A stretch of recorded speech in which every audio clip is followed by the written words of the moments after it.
Application દ્વારા online છેતરપિંડી આચરવાનો મામલો અમદાવાદ સાયબર ક્રાઇમે ઝડપી પાડ્યો છે। આરોપીઓએ ચાઇનીઝ સાયબર ચાંચિયાઓ સાથે મળીને છેતરપિંડી આચરવાનું આખું નેટવર્ક બનાવી દીધું હતું। આ માટે લોકોના બેંક એકાઉન્ટ ખોલીને તેમને કમિશન પણ આપતા હતા।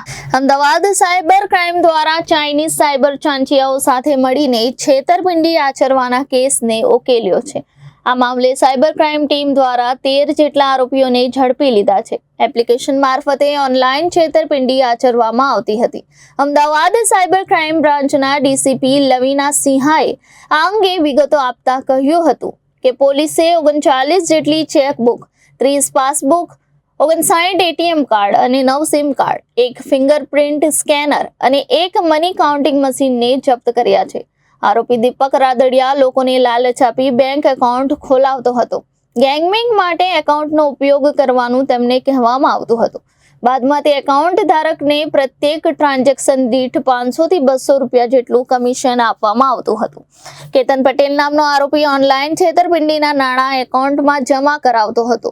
દિલીપ જાગાણી બેંકમાં રકમને ઉપાડતો હતો, જ્યારે દર્શિલ શાહ નામનો આરોપી રોકડને આંગણિયાથી મોકલી તેને ક્રિપ્ટોમાં ફેરવતો હતો।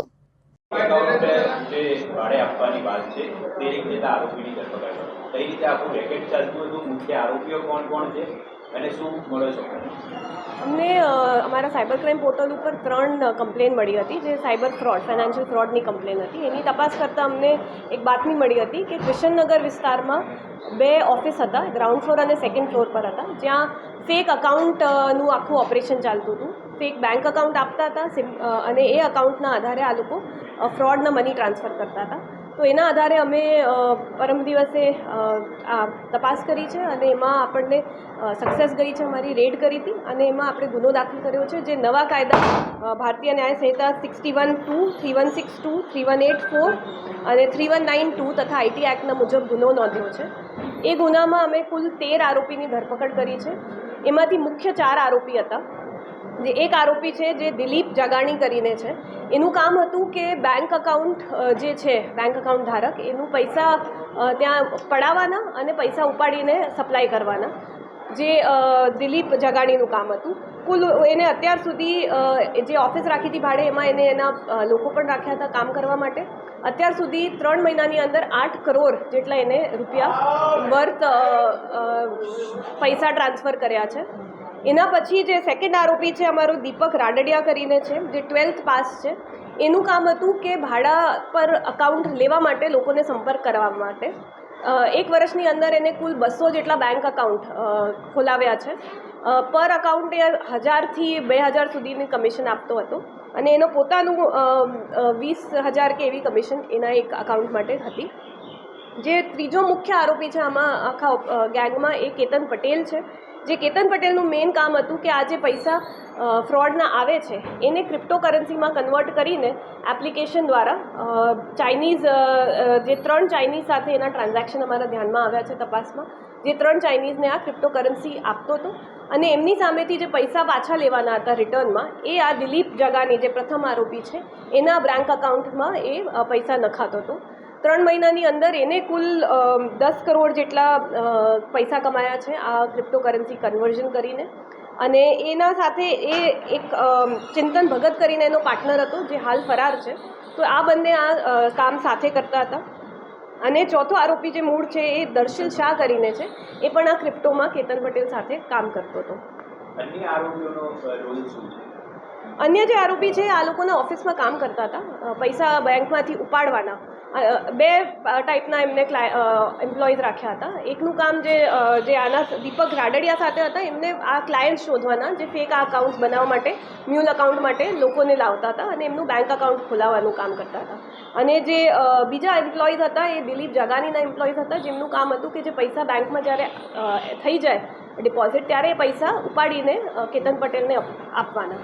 કુલ અમારે રેડમાં અમને 39 જેટલા પાસબુક ચેકબુક મળ્યા છે, 30 પાસબુક મળ્યા છે, 59 એટીએમ કાર્ડ્સ છે, 9 સિમ કાર્ડ છે, એક મની કાઉન્ટિંગની મશીન છે પૈસા ગણવાની, પછી એક ફિંગરપ્રિન્ટ સ્કેનર મળ્યું છે, 4 આપણને હિસાબના ચોપડા મળ્યા છે, 3 સ્ટેમ્પ, રબર સ્ટેમ્પ પણ મળ્યા છે અને 30 જેટલા મોબાઈલ ફોન અમને મળ્યા છે।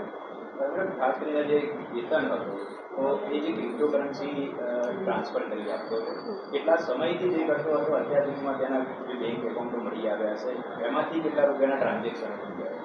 તો એને હાલ અત્યાર સુધી એટલે મૂળ એ પહેલાં તો એપ્લિકેશન બનાવવાનું કામ કરતો હતો. એ BBA પાસ છે, ભણેલો છે, અને એ કોઈ કિન્યાના એક જોવેલ નામના વ્યક્તિ સાથે એનો સંપર્ક થયો હતો. પહેલાં એ જોવેલ જે કિન્યાનો નિવાસી છે, એ પહેલાં ઇન્ટરનેટના માધ્યમથી આ સંપર્કમાં આવ્યા, અને પછી પહેલાં એ એપ્લિકેશન બનાવવાનું જ કામ આપતો હતો.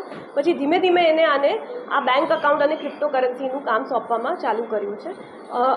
3 મહિનાની અંદર એને 10 કરોડ જેટલા કમાવ્યા છે, અને કુલ આ 3 આરોપીને મળીને 106 બેંક અકાઉન્ટ ખોલાવ્યા છે, અને એની વિરુદ્ધ આપણે NCCRP પોર્ટલ પર 135 જેટલી કમ્પ્લેન છે.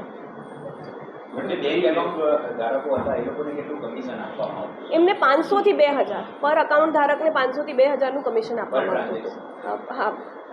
લોકો કેવી વ્યક્તિઓને ટાર્ગેટ કરતા હતા, શું કહીને લાવતા હતા, બેંક એકાઉન્ટ ડોક્યુમેન્ટ શું લેવતા હતા? ડોક્યુમેન્ટ તો અકાઉન્ટ ધારકને આ કમિશન બેસિસ પર જ કે તમારું ગેમિંગ મોસ્ટલી આ લોકોને એવું કહેતા હતા કે ગેમિંગ માટે અકાઉન્ટ જોઈતા હતા, પણ આ જે અકાઉન્ટ્સ છે એ આમ ઇલીગલ ગેમિંગ, બેટિંગ અને સાયબર ફ્રોડમાં, એપ્લિકેશન ફ્રોડ જે છે, લોન માર્કેટ અને શેર માર્કેટના એપ્લિકેશન્સમાં પણ આ અકાઉન્ટ્સ યુઝ થયા છે. એ પણ કોઈ જે ચાઇના ગયેલી કે ચાઇનાના વ્યક્તિના સંપર્કમાં કેવી રીતે? એ એપ્લિકેશન થ્રુ જ આવ્યો છે, ઇન્ટરનેટના માધ્યમથી. એ ક્યારેય ચાઇના ગયો નથી. ઓફિસ રાખી હતી, એ શું કહીને રાખી હતી? વાસ્તવમાં શું ધંધો કરવામાં આવતો? એમને ઓન પેપર તો આ સોફ્ટવેર કંપની અને સોફ્ટવેરનું કામ કરે છે એ પ્રમાણે એમને રાખ્યું હતું, અને ભાડે જ રાખી હતી આ બંને જણે. કેવા કેવા વ્યક્તિઓને ટાર્ગેટ કરતા હતા અને કયા કયા વિસ્તારના અત્યાર સુધી મળી આવ્યા છે? જે કમ્પ્લેન છે એ ઘણી જગ્યાની છે. ઇનફેક્ટ શેર માર્કેટની ઘણી બધી કમ્પ્લેન્સ છે પોર્ટલ ઉપર. એક જે કમ્પ્લેન છે એલિસ વર્લ્ડ એપ્લિકેશન છે એની કમ્પ્લેન છે, અને જે લોકોએ પૈસા ગુમાવ્યા છે એમને 30 થી 35 લાખથી લઈને 1 કરોડ ઉપરના પણ કમ્પ્લેન્ટ્સ છે. જે અમદાવાદના છે કે અમદાવાદ બહારના? એ અમે આગળ તપાસ કરીએ છીએ. અમદાવાદના ઘણા બધા ધારક અહીંયાના છે, પણ બાકી હજી અમે તપાસ કરીએ છીએ.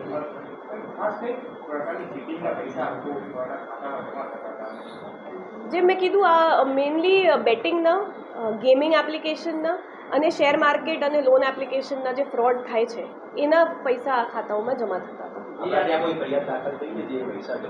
હા, આપણી પાસે એક FIR છે, ફરિયાદ દાખલ થઈ છે, જેમાં શેર માર્કેટના નામે આ લોકોએ પૈસા ખાયા હતા. સિવાય અમારી પાસે પોર્ટલ ઉપર 3 કમ્પ્લેન પણ છે, જે પોર્ટલથી અમને મળી છે. ના, હાલ કોઈ બીજા ગુના આવતા નથી, પણ જે પોર્ટલ ઉપર કમ્પ્લેન છે એના આધારે અમે આગળ તપાસ કરીશું, અને જેમાં ગુનો દાખલ થઈ શકે ગુનો દાખલ કરાવીશું. આજે 13 આરોપીઓ છે, આ લોકો જ લોકો પાસેથી ફ્રોડ કરી પૈસા મેળવતા હતા, શેર બજારના નામે અલગ અલગ નામ, કે અન્ય લોકો હતા? ના, એ અન્ય લોકો હતા. આખું આ રેકેટ ચાલતું હતું. આમાં રેકેટમાં 3 ટાઈપના. Bureau report, Janadesh news, Ahmedabad.